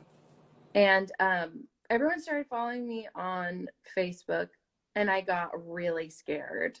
I wasn't used to that kind of attention, and I also got because of that, I got a stalker at school that was following me around from classroom to classroom, and I had to change my schedule, so I had to delete my Facebook, and then Instagram became a thing, but I had no way of kind of promoting my Instagram because I was off Facebook, and so it was just this like really weird time where everything kind of switched to, oh, write down how many followers you have so we'll consider you for a job. That crazy. And then it was just like, I'm starting from scratch again. So, but thank you. Of course. Listen, I have been holding on to a hero for this chat. I am so grateful that you have brought me out of retirement, because I haven't given the children any chats in like months because I've been working. I've been busy doing. Yes. Happy return. Yeah, like this is amazing. This is so amazing. He is back. He is back. So any bitch that thought it was gonna take my place, you're not. I'm just joking. I'm totally joking. Not, but I am. But Alex, listen, I am grateful to you. I'm sending you hugs, kisses. Thank you. Everybody, send Alex hugs, kisses. Her, support her as she says goodbye to us from amazing Cycle 14 chat. Thank you. Thank you all so much for caring still 13 years later. Julie just popped up in the chat from Cycle 3. We talking to Julie. We are lit. Oh my gosh. Lit. Alex, like, girl, I'm just, again, thank you. Thank you. I can't believe we finally did it. It's been a year. Thank you. We did it. All right, mama. Sending you kisses. Everybody say goodbye as we let her off to go back to her supermodel life with her beautiful cats. Bye, Alex.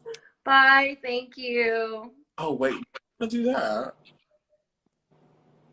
Remove. Bam. Instagram is always changing up the layouts and whatnot. I almost ended the whole live just now. Listen, guys, I appreciate you guys so much for watching and tuning in. It's been almost 2 years of us doing this thing, and y'all are right here, over 120 eyeballs at one time watching this live today. And so I'm so excited to see what the reaction is going to be when it's posted on YouTube.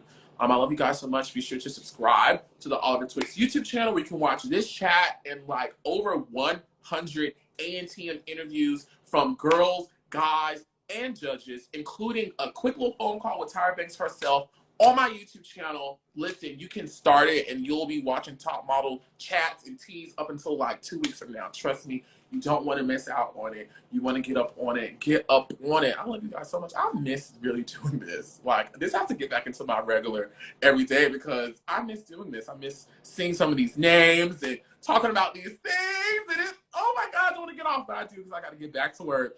I love you guys so much. Be sure to be nice to each other. Do something fun today. And what? Parade and motherfucking Kegel, okay? Until next time. Bye! Come